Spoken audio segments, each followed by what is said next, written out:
To PenTellectual Conversations. You've just stepped into a space where the mind meets the soul. A place where poetry and conversation collab to form a silky, smooth vibe that flows like smooth jazz.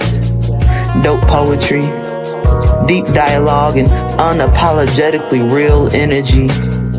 So pour your favorite drink, light one up if that's your rhythm, and let the world outside melt away. So sit back, relax, and let's get into tonight's hot topic.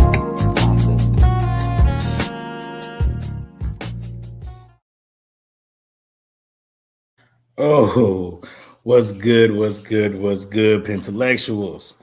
Tonight feel like one of those conversations you don't have to rush. The kind you sit with, you let breathe a little, because sometimes people don't just come with talent, they come with a real story. And tonight's guest has both. Born on the south side of Chicago, raised, gave her that presence, that edge, that understanding of how to move through life without asking permission first. She carries a drag in her swag, but ink running deep through her veins, and you can tell that writing for her ain't just expression, it's survival. See, some people write because they want to be heard, but some people write because they needed a way back to themselves. And somewhere along her journey, life interrupted her, forced a pause that kind of makes you sit with everything you've been avoiding. But instead of letting that moment define her, she let it refine her. Came back to the pen a little bit different, more intentional, more honest. And when you listen to her now, you're not just hearing poetry. You're hearing somebody who understands what it means to rebuild outside of the pen. She is also classically French-trained culinary artist, which makes sense because the way she writes is layered the same way good food is. A proud member of POET, People of Extraordinary Talent, and she wears it like it's earned, not given. Two-time online slam winner with J.O. Speaks. So when it comes to the stage, she's not just comfortable in it.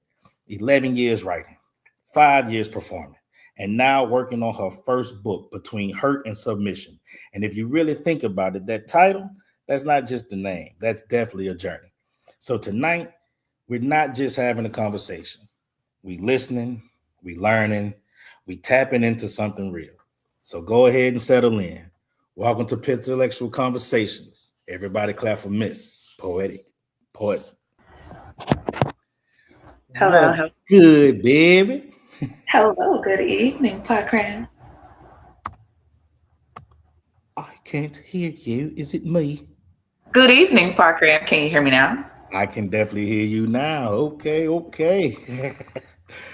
Oh man, how you feeling tonight? I'm feeling lovely. I almost thought I was gonna have to do this from the bus station, but I made it. I was able to get some rest, and now I'm just here enjoying my vibe. I got my little smoky smoke, my little cup. Oh yeah, you feeling good. You feeling good. Oh man, so let's go ahead and jump into this thing. All right. I'm sorry, say it again. Please talk. Please talk. No, I just said, well. I like listening to you. Go ahead and talk. Go ahead. What were you saying? So when people hear the name Poetic Poison, what do you want them to immediately think or feel?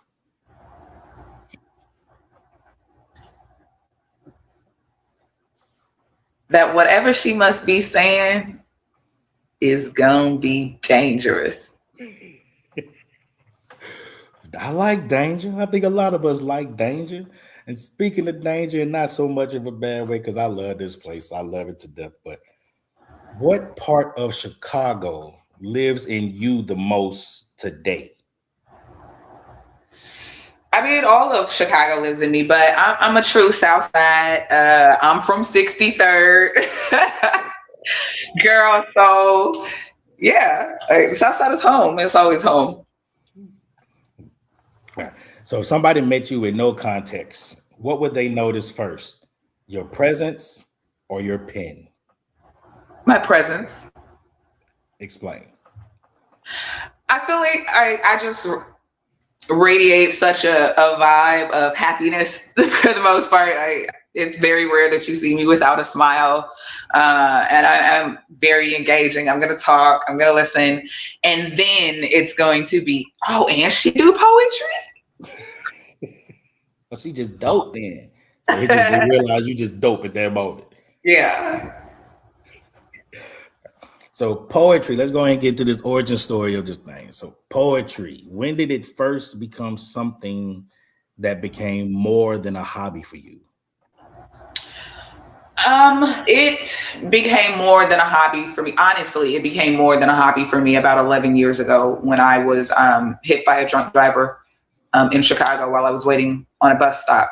I was pedestrian hit and my spine was broken. My ribs were broken. I couldn't move for months. So all I could do was write. And it just happened to come out in the form of poetry. Wow. So you just sitting at the bus stop and like you woke up that morning with probably just happy, great, everything's going well, minding your business, getting ready to go do whatever you're doing. And you said a drunk driver. Yeah, it was in the evening, but yes, essentially, I just got off work. Yeah, I'm finna go. I got my smoke. I just got my smoke. I'm finna go home. I was a senior in college in culinary arts school at Kennedy King College, and yeah, I was thinking about. I had finals I got hit on a Friday. I had finals that Monday to graduate, and that was all that was on my mind is grabbing me some smoke so I could go study and get ready for my finals. Like, man, and my life changed. How did that influence your writing? It brought me back to writing, for one. And then the way it impacted, I think it really helped me find my voice and myself. Being 24 years old and having your entire life flipped upside down as a young woman, like, and for it to physically be nothing wrong with me. Like, you look at me, if you don't see the walker, you wouldn't think there is anything wrong with me. I'm just, a normal average day woman, which I am, but I have an impairment. But I lost myself for a while. I lost my confidence. I didn't know who I was. I didn't know how to feel sexy. I didn't know all of the emotions that I had going on inside, and writing really helped me be able to organize that because they were all flooding me like a train. Whew, I know a lot of us, we go through things and we feel like it's the worst thing that we can ever go through. And then we hear the story of somebody else, and to hear how you were able to go past that and to overcome that. So I know that mental struggle was probably just that. And to see you today smiling and laughing and things of that nature, you probably wouldn't have known that you've gone through what you've gone through. So yeah. Mentally, how were you able to make the decision that, nah, I'm not going to let this defeat me. I'm going to do what I'm meant to do? Honestly, it did for a while. At one point it did in my life.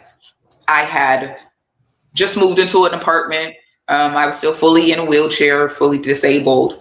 And I was just sitting in the middle of my apartment, and I remember calling out, and I was like, look, God, Buddha, Allah, Jehovah, whoever is controlling the strings up here, look, I'm about ready to punch out. And I'm gonna need you to give me a reason. And he gave me the greatest reason that I could ever think of, which was my child. I found out I was pregnant with my first son a couple of days after that. Wow. Well, shout out to him. Thank you, brother, for keeping her here for us. All right. So let's get into your performance and your slam energy. What's the difference between writing a poem and performing one when it comes down to you and your style of writing?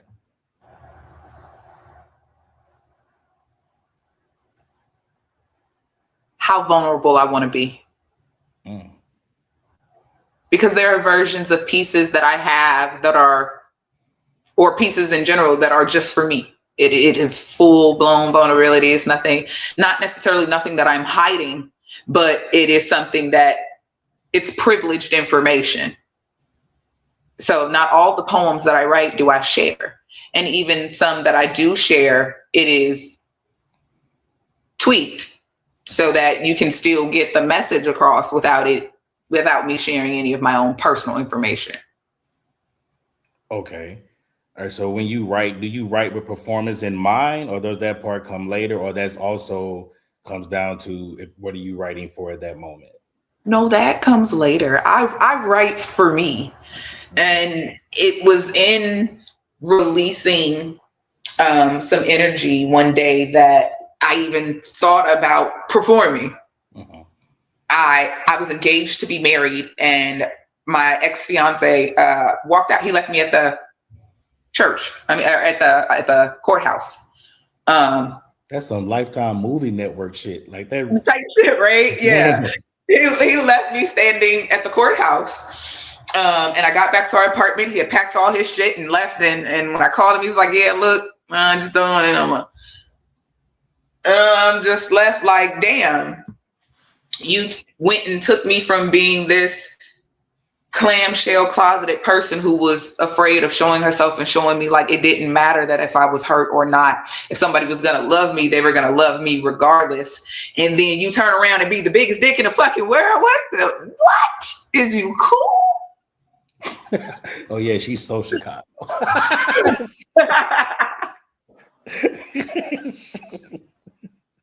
Is you cool? So it was from there. I was lost. I was heartbroken. I had just lost my mother not too long before that, and then that happened. And I was just in a place where I was like, okay, I got to get this up off my chest. Somebody got to hear it, even if it's not him. And I went live on an app called Tagged one day. And I was like, I'm finna get this out, and I don't really care what happens. And there was a few people in the live that heard it, and they were so touched, and somebody cried, and they're like, yo, you should do this. You should do this. You should really be a poet. And I'm like, I write for me. People are mean. I'm an artist and I'm sensitive about my shit. Like, all of those things went through my mind, but I set a goal. I made another page, and I was like, okay, if I reach a cash out, which was so many amount of gifts, within a certain time frame, I would take being a poet seriously. Uh-huh. And here we are. Here we are. 2-time slam winner. I'm a 0-time slam winner. So I have a question to ask somebody who's actually won it. I've only been in like 2 slams in my life, and I lost the first one. I lost to Wayne Henry. I'm okay with that loss. I'm 100% okay with that loss. It's Wayne Henry. It's him. The second one I lost, I just feel like I wasn't the right skin tone for the area. So I think that might have been my biggest issue. But being a 2-time slam winner, what do you think gives you the edge in competition? Because winning is something that you're becoming accustomed to. There is no edge in competition. Like, you can get comfortable locally if you want, but at the end of the day, there are new poets arriving on scenes all the time. There are poets that have been on the scene and coming up with wordplay and metaphors, and punchlines. More battle rappers are getting into doing poetry slams more and more nowadays. Like, there is no real way to, be ahead of it. It all takes good hard work. Like, the first time I won my first slam, I just knew I wasn't fit to win. I was like, yeah, I'm not winning this. I don't ever win anything. Like, I'm one of them people. And in the final round, the piece that I did, I cried through. It was the piece that I wrote to my fiance, and I cried, and I'm just like, yeah, I lost, and I won, and I was like, they like me. Yeah. Nope. again, even in the second round, the second time I won, it was an all-stars slam. So it was all slam poets who had won previous. Mm-hmm. And I'm like, and they've won several. And I just got this one. So I was nervous. To this day, even when I am not performing, even when I am not competing, when I perform, I'm nervous. Yes, I'm extremely nervous every time. My big bro, my mentor, Walking Erotica, he makes me do this thing, like it's like this deep breath, and I watch him. He does it as well. I'll get on stage, I get in front of the mic, and but before that breath happens, shit, I'm nervous as hell. But I feel like somebody who know they about to get convicted and do a bunch of time. Somebody pay so much attention to me that they go, you get into character when you get behind the mic. I'm like, what do you mean? It's like you close your eyes and you go, and then you spit. And it's like, well, it's blowing out those nerves. It's like, okay, shit, here now. I'm turning back. Well, we are here now. So we're getting ready to hear these first three pieces, the reason why people have tuned in so they can hear the poison of Poetic Poison. So with that being said, beautiful, the mic is yours. My name starts with a P, and I'm a lucky parent. See, the P may perturb you, so don't pretend when it disturbs you. See, poems are a product of a healthy mind that you need to probe and find.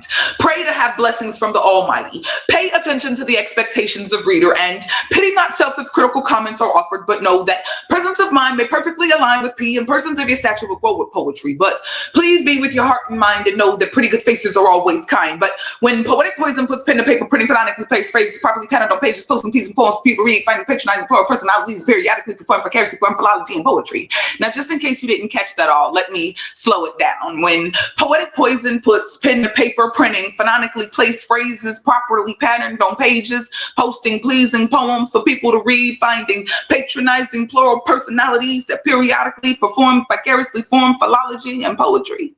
Philology, the branch that deals with the structural historical development of language. That's a piece.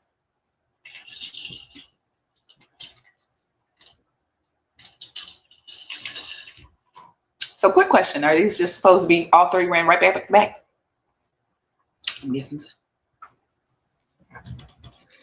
Yeah, this is your moment, your three pieces. You can tell stories in between them, however you want to do it. These your three pieces. Okay, well, there you go. That's my intro piece. Now, I'm gonna take y'all on a bit of an emotional roller coaster. But before y'all do that, y'all gonna first find out the real poison. I am a sensual, erotic poet. And to any women that may be in the audience, if you don't dip your toes in the lady pond, then please, this is purely for entertainment purposes only. But see, I'm here to let you know that licking the pussy, see, that's for me. Because it's an art form, you see. And I'm an artist that loves to work, using my tongue just like a brush to make your pussy squirt. See, I'm grasping your thighs and I'm pushing them far back. And with the flicker of my tongue, I begin my assault. Wait, nah, fuck that, my attack. See, I'm slowly gliding up and down your slit while I'm gently teasing your heart and wet clit, and I'm listening for those, those, oh shit, oh my God, letting me know that I'm on the right track. Oh, while my tongue slides up and down that sweet pussy crack. See, I'm pushing the skin back up off your clit, and now I got a clear view of what I'm working with. So I'ma suck it between my lips and give it a swirl. There's so much to do while looking the cat. You can caress the nipples, but if she's a freak, she'll let you finger that ass crack. See, you can finger fuck the pussy, but a true master keeps an assortment of toys. See, this is truly a woman's job. No time for little boys. So while I suck that pussy and lick that clit, I know I'm doing it right now. Make her scream, oh shit. Use a well-contoured vibrator and work it in and out. And with this combination of pussy licking, I'll make your girl lose her mind, no doubt. See, my mission is to make her lose control, because multiple orgasms is what I wish to behold. So as her body shudders and shivers, I'ma suck her clit harder and faster until she quivers. But with that being said, y'all, I'm gonna leave it at that. I just wanted you to know that Poetic Poison knows how to lick that cat. Peace.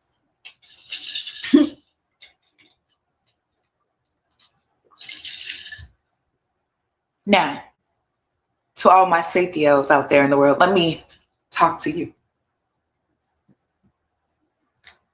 Passionate, raw, and enticing.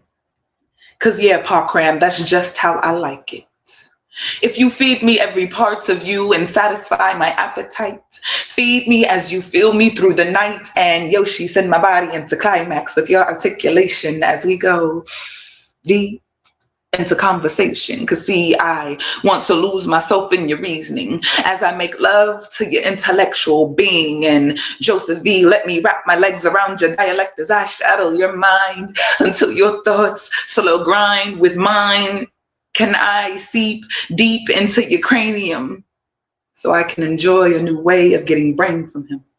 And let me whisper the dead languages of love in your ear as we explore ancestry and you play with the roots of my hair. See, I just want to know, can you make love to my mind before my body? And that's my piece. So those are my 3 to get it started.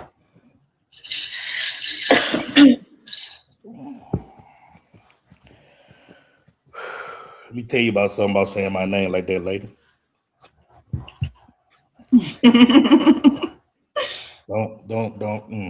You know what? So you know what? You got insurance. I know you got insurance, so it's all good. I got Obamacare. I ain't got no insurance.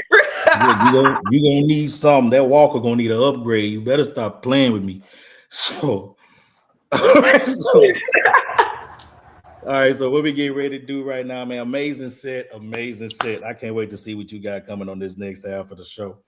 Right now, we getting ready to go pay some bills real quick, talk about some sponsorships and everything else that we do on this side of the show. Let's get it. So we're going to start off with our sponsors. As always, I am Paul Cram, the poet. You have Nice. You have Desi Beats and TNT Business Consulting, the foundations of our sponsorships for PenTellectual Conversations. Also, we have a special guest sponsor. Before we get to that, I'm sorry, all things PenTellectual. So as you see right here, if you would like to be a guest on the show, if you would like to have your music played on the show, hit that QR code or click that link right down there. Also, if you would like some sponsorship inquiries so that you can sponsor an episode or multiple episodes, please hit us at pentellectuals@gmail.com. And if you would like to donate to PenTellectual Conversations, hit that Cash App right there, because this show is not just a show, it is a movement, and movements need to be financed. There is no such thing as a donation too big or too small. We accept them all with all the love and respect.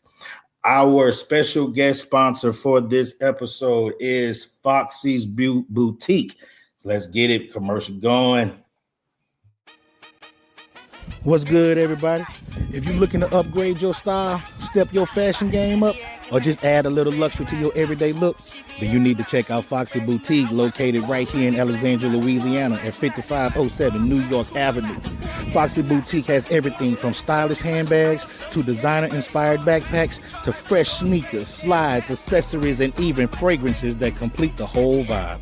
Whether you stepping out for the night or putting together an outfit for the weekend, or just love looking good when you walk in the room, Foxy Boutique has something for you. They're open Monday through Friday, 11 a.m. to 8 p.m. and Saturdays from 9 a.m. to 9 p.m. So there's plenty of time to stop by and see what they got. And if you're not in the Alexandria area, don't even worry about it. You can still shop. Just reach out for shipping information and they'll help you get exactly what you need. You can follow them on Facebook at Foxy Boutique to see the latest styles and new arrivals, or give them a call at 318-416-3169. Again, that's Foxy Boutique, 5507 New York Avenue, Alexandria, Louisiana. Check them out, because looking good isn't optional. It's a lifestyle.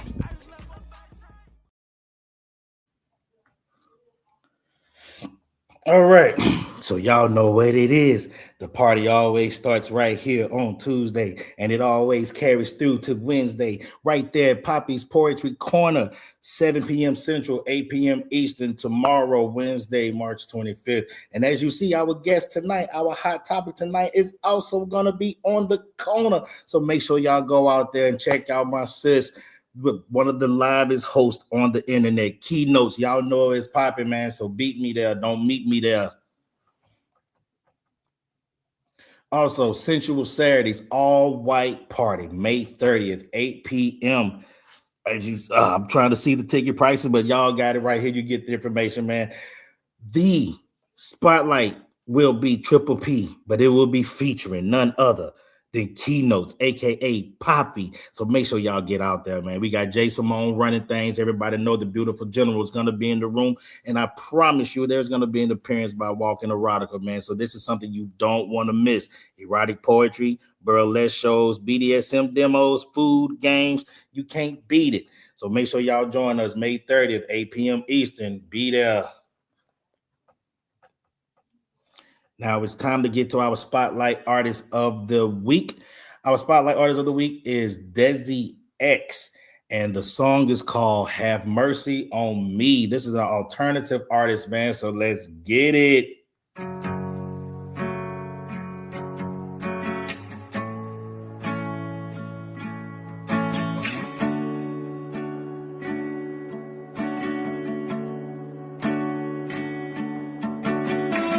My love's taking up a play. Your blood is all I can taste. Bleeding heart all under my skin. I wonder when I'll be clean again. All I wanna do is escape the truth I couldn't face.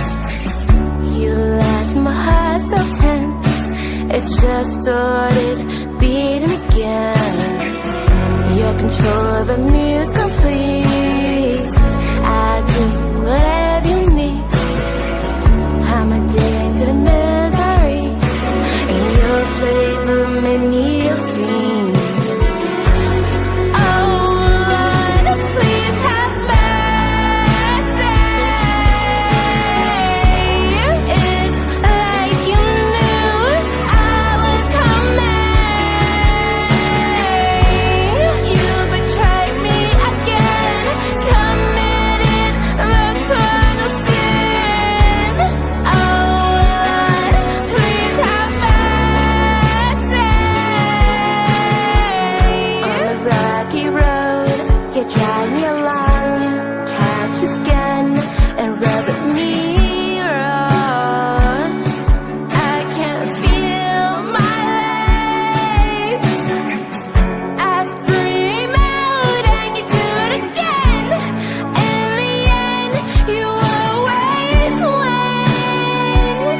'Cause I'm the queen of us. But with no heart, that skill feels numb. That skill feels numb.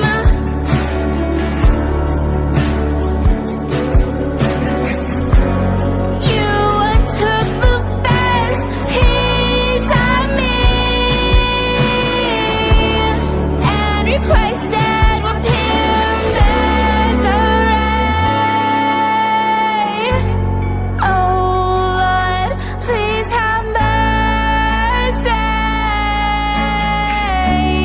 It's like you knew I was coming. You betrayed me again, committed cardinal sin. Oh Lord, please have mercy.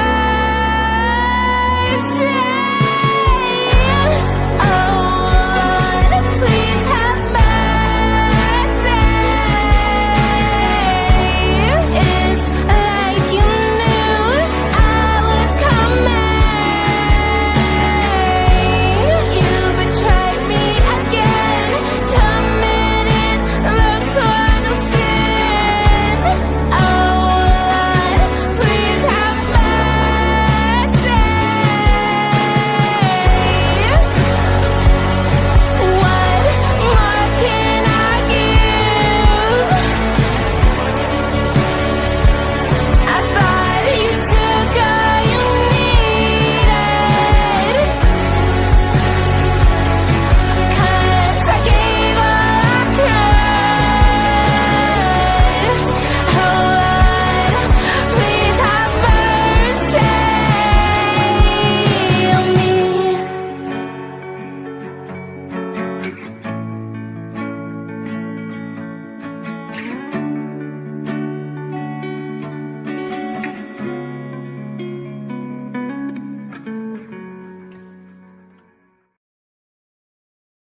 That was Desi X with Have Mercy, and you can find her on Instagram under that bitch Desi X. But bitch ain't spelled the way it's normally spelled, is BTCH.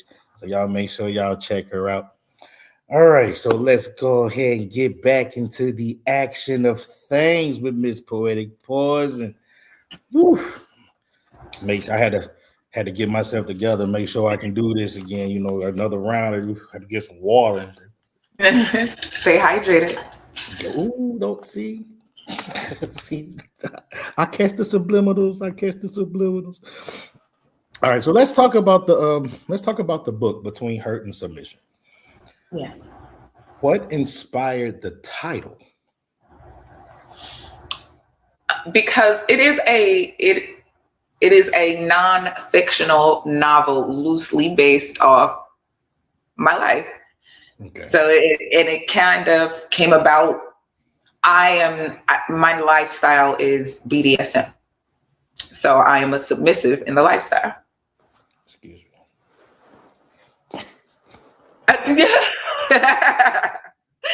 So I'm a submissive in the lifestyle, and being hurt the way that I was hurt when I was engaged, I kind of left the lifestyle alone, and I was between hurt and submitting.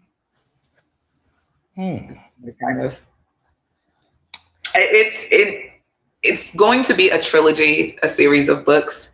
It's between hurt and submission, between submission and love, and then you'll have to figure out what the third title is. But those are the two books that I am currently working on. All right, I'm looking forward to that. So is this book more about healing, vulnerability, control, or a combination of them all? Yeah, it's more of a hodgepodge of it all. It's the journey that you've gone, that someone goes through in being hurt so bad that they just, cut the world off and cut their heart off from the world. Yeah, some of us know that feeling all too well, man. But no matter how hard you try to keep it under lock and key, at some point, there is going to be someone that comes into your life that just changes that for you. You like to? Was it difficult putting your truth into something permanent? Yes, that is why I have been working on this book for a few years now.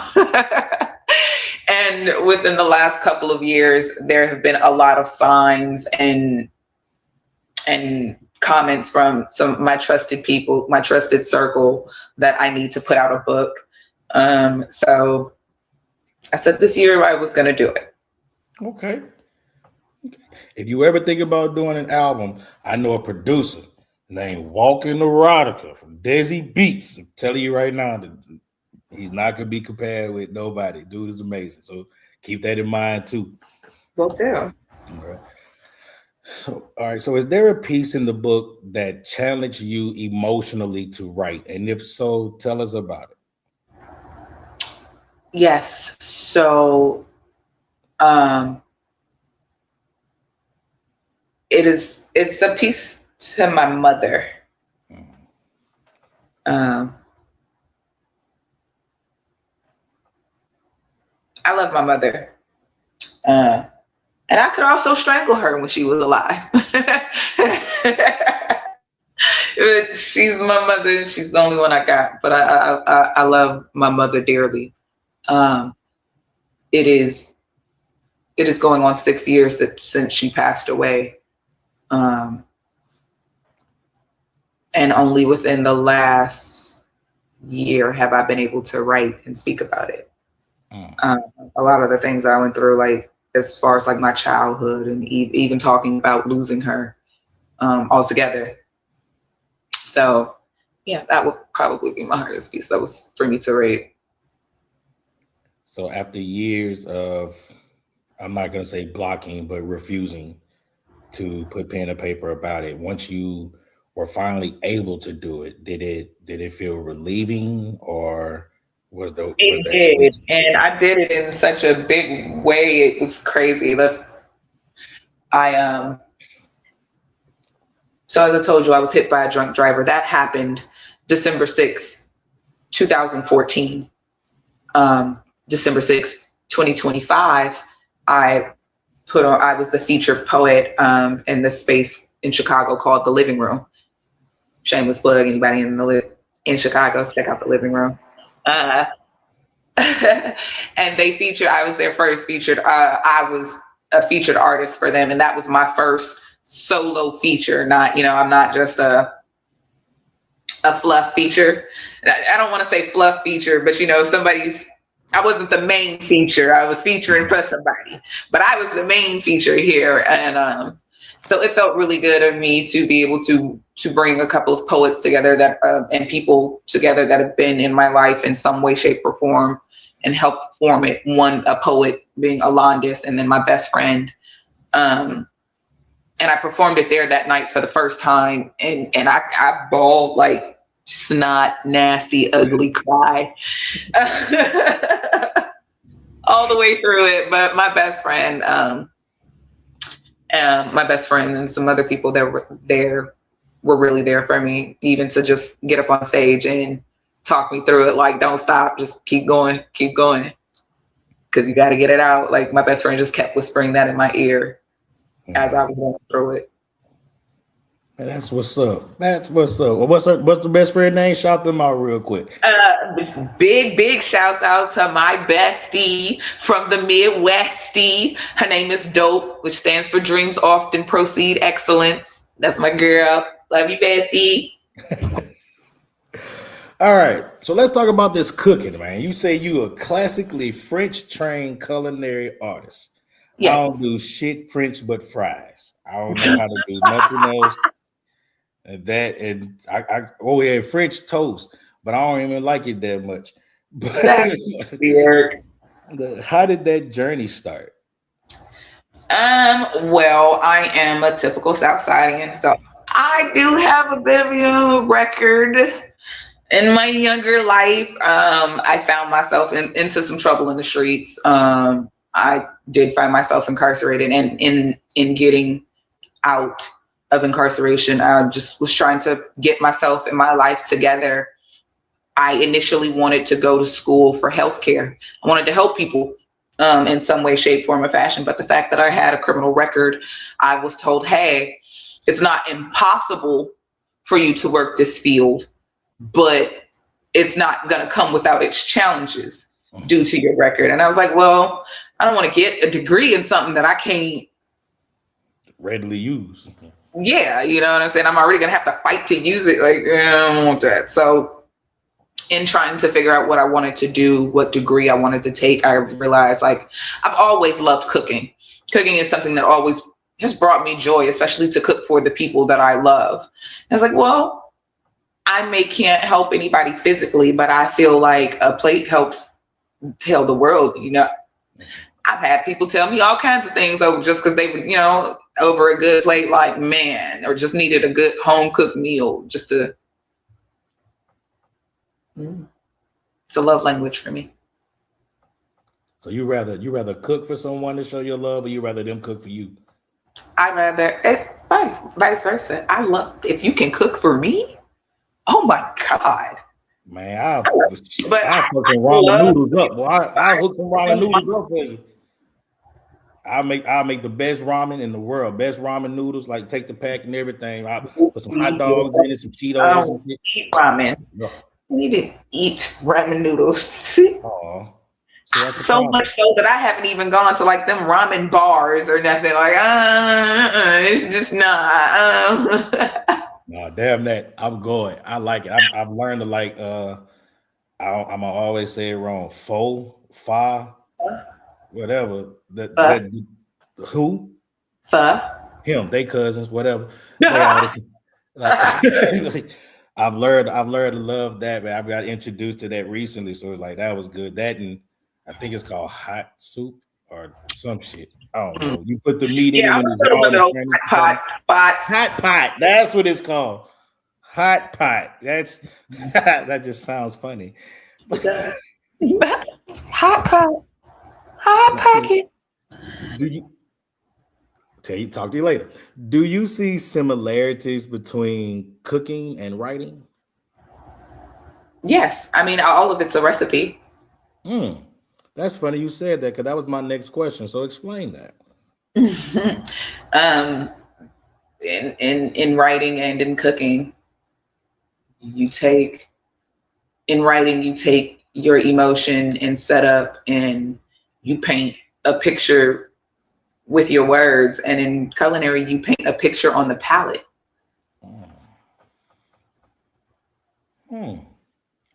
So if your poetry had a flavor, what would it taste like? Sweet and spicy. Sweet and spicy, or sweet and savory. I don't know, somewhere in there. Just put all three of them in there. That sounds like a Sweet, meal. spicy, savory. Yeah, I'm sorry. I'm thinking. Okay. All right. So let's get into your identity and the presence in the community. Okay. How important is confidence in your delivery as a poet?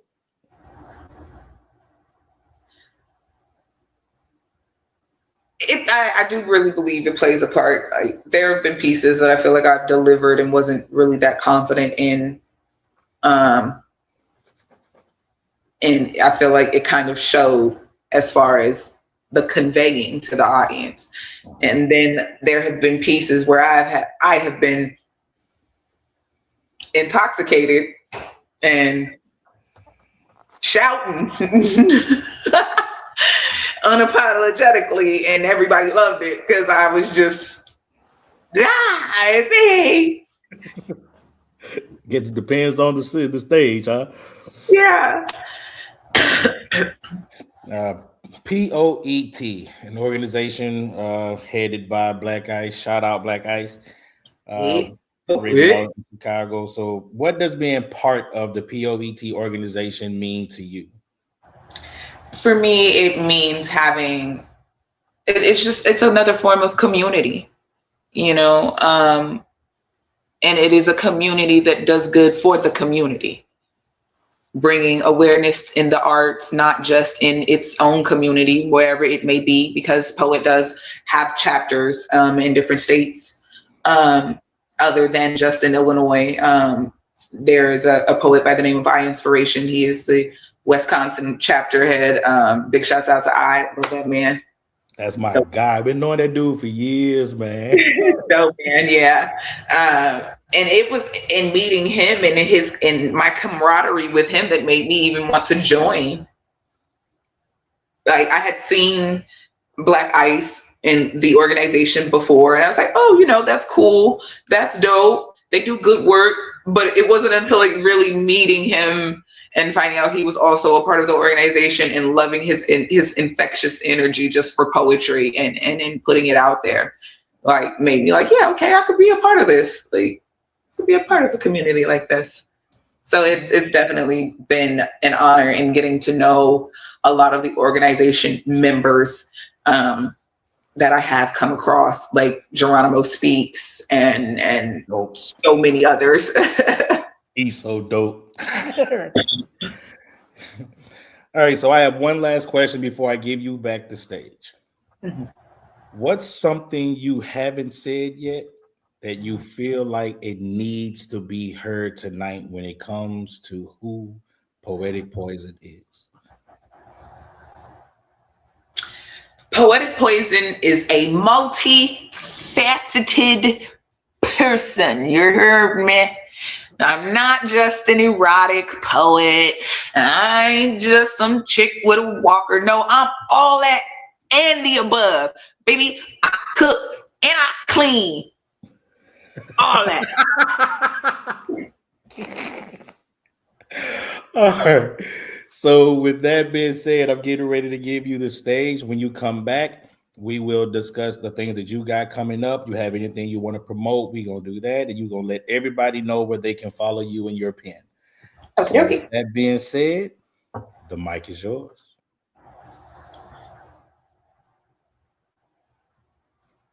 I didn't choose this crash. I didn't invite your recklessness to rearrange my bones, my breath, my life. You climbed behind that wheel with a bottle as your compass and aimed yourself at my tomorrow like it was disposable. Don't look away. Don't you dare look away. See, you hit me, not a fender, not a bumper, me, my bones, my blood, my life. You weren't drunk. You weren't buzzed. Not had a couple drunk, slurred words, glass eyes, God complex behind the wheel. And you thought what? You thought you could outrun gravity? Outrun physics? Outrun the fact that flesh and metal don't mix well at 50 miles an hour? You know what? Do you know what it's like to have metal scream around you? To taste blood and fear and realize that some stranger selfish night has carved itself into your body's story? You didn't see me? Bullshit. You didn't care. The bottle mattered more. The high, the escape, the you mattered more. See, you get to tell people I made a mistake, like it's a drop glass of milk. But your mistake is stitched into me now. It lives in my joints, and the ache that awakes me at night, and the panic that floods my chest every time headlights flare behind me. See, you get to walk free while I limp in ways that you'll never understand. You get to laugh with friends while I replay the crash and loop so loud I can hear the seatbelt scream. And here's some truth. I hope the sound of metal breaking becomes your lullaby. I hope every drink burns like guilt that you can't wash away. I hope you see my face in your dreams and know that I'm not fucking forgiving you there either. See, you didn't kill me, but you tried. And now you're going to have to live with the fact that I survived and I'm still coming for your memory. Every goddamn time you try to forget that you hit me. Peace. I wrote that some time ago after I was hit by a drunk driver. I was a pedestrian standing at a bus stop. And a drunk driver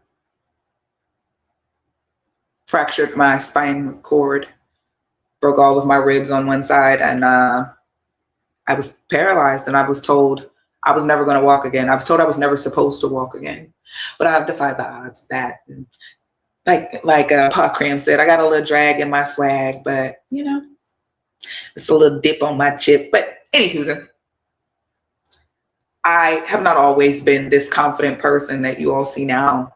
And even some days today that there are some days that I wake up and it's just hard. Living your life in constant pain that never goes away. Some days are just easier than others, but it always aches. At a point in time, I used to struggle with feeling like I didn't want to exist. So it hurts to exist.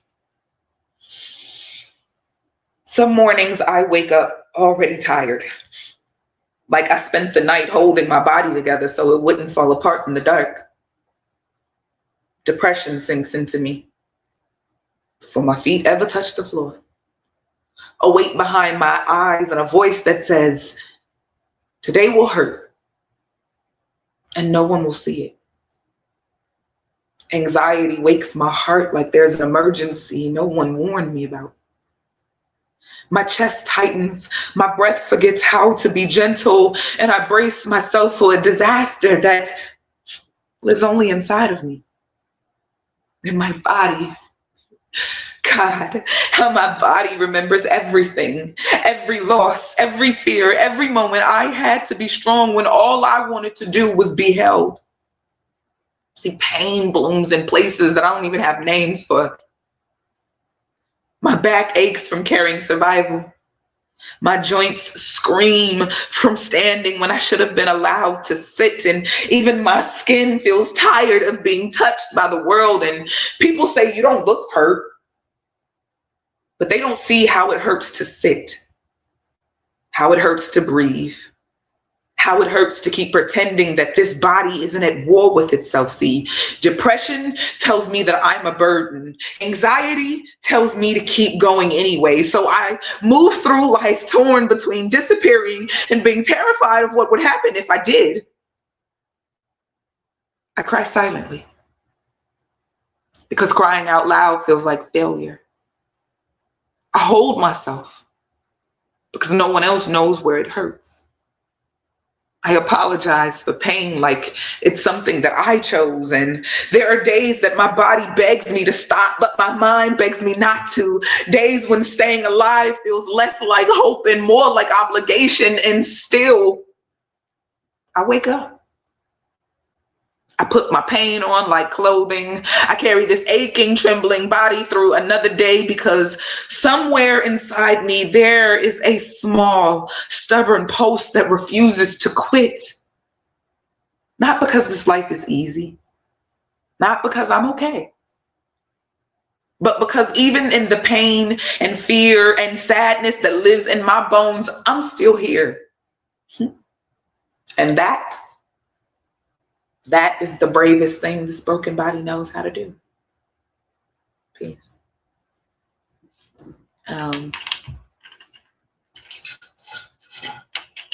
That's empty. I would like to get this note that mental health is something real. Us melanated people, we've always grown up that getting help is, seeking counseling is frowned upon, but taking your mental health is something serious. Depression, anxiety, bipolarism, all of these things need to be addressed. And you don't necessarily have to take medication for any of these things, but to have a space where you feel able to let these things out, because keeping anything shoved in a bottle too long and it will bust, it will explode, it will come out. And sometimes we don't always see the other side of that. So please, please, please keep your mental health in mind. That's my little mental health PSA. Now this last piece I'm going to do, it is titled Dear Mama. And yeah.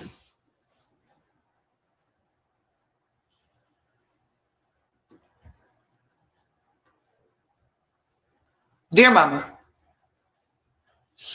I'm writing this with hands that have been shaking for years. Hands that learned how to fight, how to cook, how to protect, but never learned how to hold a mother that wasn't there. I needed you to hear me. Not the way the world pretended to hear us, but the way you should have heard me when I was a kid, scared in your house, crying in silence, begging for a mother who was too far gone to see me. Mama, I was mad at you. And not petty mad, not teenage attitude mad. Nah, I'm talking mad from the bone, mad from my soul, mad for the part of me that was a child and still had to walk around like somebody's grown ass parent. You left me unprotected. You left me exposed and in rooms with monsters that touched me where innocence was supposed to live, and you weren't there. Not because you couldn't be, but because your addiction called louder than your daughter's pain.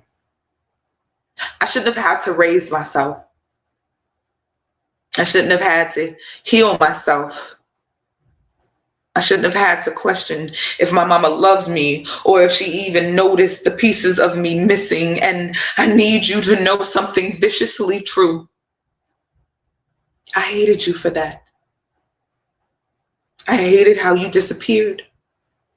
I hated how you came back like nothing happened. I hated the lies, the excuses, the nights you chose your demons and left me wrestling mine alone. But here's the part I never say out loud, the part I keep buried under anger because it hurts too damn much to admit. I miss you. I miss when you were alive. Even when you were high. Even when you were supposed to be my mother, and instead I was mothering myself. And then you died. And the anger didn't disappear. It just got heavier because you left before I could look you in your eyes and tell you the truth, before I could scream, cry, and ask, why didn't you protect me? Why didn't you choose me? Why didn't you love yourself enough to stay alive for me? But death doesn't give second chances. It doesn't apologize or give you closure. See, it leaves you with questions and a heart that beats wrong forever. Mama, I'm still mad, but I'm also still grieving. Because even after everything you did and everything you didn't, you're still my mother, the only one I ever had, the only one I ever wanted. Even when wanting you hurt,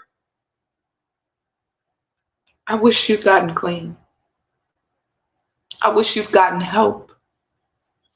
I wish you were alive so we could drag all this pain into the light and maybe, just maybe, build something real from the ruins. But since I can't say this to your face, I'm saying it here in the only place I have left to talk to you. Mama, you broke me and abandoned me. You failed me, and still, I miss you. Miss you more than my pride wants to admit. More than my anger wants to allow, more than my childhood ever got to feel.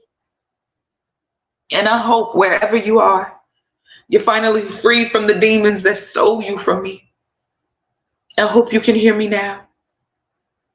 I hope you know I'm still standing, still fighting, still surviving, even with all the pain you left me carrying.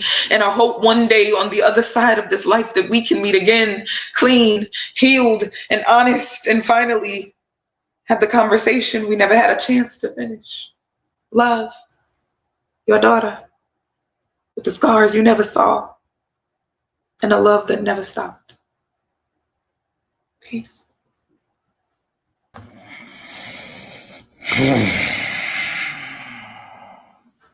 Wow.